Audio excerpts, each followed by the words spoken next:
भारतीय जनता पार्टीतर्फे आम्हाला ह्या ठिकाणी 4 उमेदवारी दिलेल्या आहेत.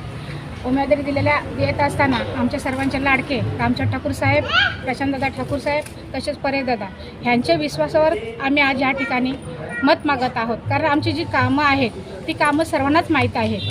कारण जनतेला काय पाहिजे असतं, जनतेने काय मागितलं आहे हे तर सर्वांना माहितीच आहे. जनतेने आमच्याकडून काही पैसा नाही मागितला, काय खायला नाही मागितलं. त्यांनी आमच्याकडून फक्त एवढीच अपेक्षा केलेली आहे, काही रस्ते झाले पाहिजेत, काही गटारं झाली पाहिजेत, बऱ्याच ठिकाणी लोकांची जी कामं काय राहिलेली असतील ती झाले पाहिजेत, एवढीच आमच्याकडे अपेक्षा केलेली आहे. आणि ती अपेक्षा आम्ही पूर्ण केलेली आहे. मी आज 3 वेळा नगरसेविका झालो आहे आणि आम्हाला परत 4थ्यांदा आमच्या आमदार साहेब प्रशांतदादा ठाकूर यांनी दिलेलं आहे. माझ्याबरोबर सहकार्य एकनाथदादा गायकवाडसुद्धा आहेत, तसेच कुसुमताई पाटील आहेत, तसेच माझे सहकार्य भाऊ बंधू दशरथ म्हात्रेजी ते सुद्धा ह्या ठिकाणी खूप चांगलं काम केलेलं आहे. त्यांनासुद्धा दादांनी आमच्या निवडलेलं आहे. काम करणाऱ्या व्यक्तीला पुढे नेत आहेत आणि खरंच मी त्यांचा धन्यवाद देते. कारण आम्ही जी कामं केलेली आहेत ते आमच्या रामचंद्र ठाकूर साहेबांच्या जीवावरती आणि प्रशांतदादांच्या जीवावर केलेलं आहे. कारण त्यांच्या नेतृत्वात आम्ही पाय ठेवून काम करत आहोत.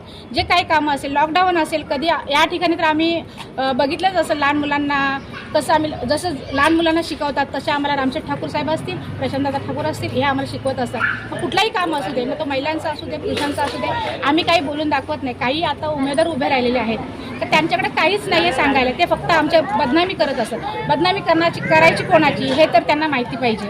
कारण आम्ही काम करत असतो, आम्ही कोणाची बदनामी करत नाही. आमच्या तोंडात कुठलाही अक्षर खराब येत नाही आणि आम्ही कोणाला वाईट बोलणार नाही. कारण आम्हाला जे काम करायचं आहे ते आम्हाला जनतेने निवडून दिले. आज 1 नाही, 2 नाही, 3 नाही, आधी 4 वेळेला मला नगरसेविका त्या लोकांनी केलेली आहे. त्यासाठी मी या जनतेचं काम करत राहील आणि जे काय मला कोण वाईट बोलेल ते त्यांना वाईटाचा 15 तारखेला येताना ते दिसून येईल. कारण आम्ही कोणाला वाईट बोलणार नाही, आम्ही फक्त काम करत राहू. माझ्याबरोबर सहकार्य एकनाथदादा असतील, तसेच कुसुमताई पाटील असतील, दशरथ म्हात्रेजी असतील, एकनाथदादा असतील, ह्यांना आम्ही घेऊन बरोबर जाऊन काम करणार.